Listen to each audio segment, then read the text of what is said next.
Let's pray.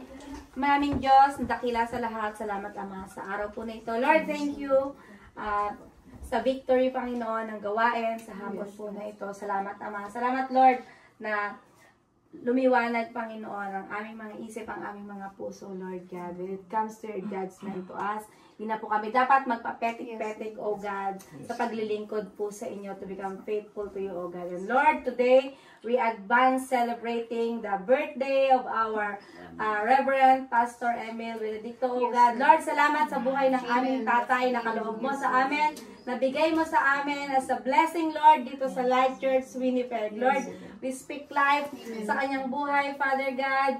We speak anointing, Father God. We speak blessing upon blessing, Lord God.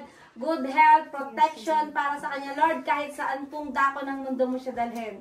Pagliliwanagin niyo siya, O God.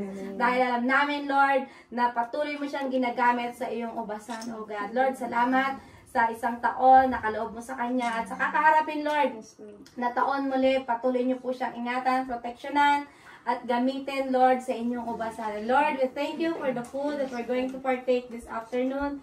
May you cleanse this, Lord, and may all this food become nourishment of our body. And Lord, thank you sa lahat po, Panginoon.